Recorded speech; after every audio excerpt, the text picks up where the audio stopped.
বৃহত্তর নোয়াখালীর মানুষের সাথে যে বৈষম্য বাংলাদেশের শুরু থেকে এই পর্যন্ত করে আসছে, এই বৈষম্যের শেষ দেখে ছাড়তে একই সাথে বগুড়া পৌরসভা নোয়াখালী পৌরসভা হয়েছে। বগুড়া সিটি কর্পোরেশন হলেও নোয়াখালী সিটি কর্পোরেশন হয়নি। বগুড়া সিটি কর্পোরেশন হয়েছে, আমরা বগুড়াকে অভিনন্দন জানাই, তাদের সাথে আমাদের কোনো যোগ সাজস নাই। কিন্তু বগুড়া সিটি কর্পোরেশন হলে নোয়াখালীকে সিটি কর্পোরেশন করতে হবে। নোয়াখালী সিটি কর্পোরেশন করে নোয়াখালী বিভাগ বাস্তবায়ন করতে হবে। নোয়াখালীর পরে যে জেলাগুলা নামকরণ হয়েছে ওইসব জেলা আজকে বিভাগ হয়ে গেছে, তাহলে আমার নোয়াখালী কেন বিভাগ হবে না? নোয়াখালী নামকরণ করার পরে নোয়াখালী 205 বছরের জেলা নোয়াখালী আজকে, তাহলে আমার নোয়াখালী কেন বিভাগ হবে না? শিক্ষা, শান্তি, সংস্কৃতি, অর্থনীতিতে নোয়াখালী একটা সমৃদ্ধশালী জেলা, আমার নোয়াখালী কেন বিভাগ হবে না? দেশের অর্থনীতিতে 35% কন্ট্রিবিউট করে আর নোয়াখালীরা, তাহলে আর নোয়াখালী কিনলে বিভাগ হইতো না, আর নোয়াখালী বিভাগ করতে হইব। চট্টগ্রামের কোন যদি আবার ফেনী লক্ষ্মীপুর নোয়াখালীরা বাইর করে নোয়াখালী নামে বিভাগ দিতে হইব। কারে বিভাগ করলেন, কারে প্রকাশ করলেন? আমরা নোয়াখালীর এগুলো দেখিও না, দেখার সময়ও নাই।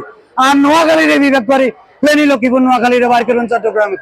যদি নোয়াখালী না বিভাগ না করেন তাহলে আমরা চট্টগ্রামের লগে ঠিক আছে, কুমিল্লারে প্রকাশ করেন বিভাগ করেন, সেটা আন্নগো ব্যাপার। আঙ্গ ফেনী লক্ষ্মীপুর নোয়াখালী যদি আমরা ভাই ভাই হই, ফেনী কুমিল্লা হচ্ছে আঙ্গ খালাতো ভাই, হাতা করলে আঙ্গ কোনো দাঙ্গা নাই, কোনো সমস্যা নাই। হাতারা কুমিল্লাতে আঙ্গ ভালোবাসার মানুষ আছে, হাতারা আঙ্গ জেলায় আমরা হাতাগো জেলা চাই, হাতা করলে কোনো দাঙ্গা নাই। আঙ্গ হাতা করে বিভাগ দেন, কোনো সমস্যা নেই।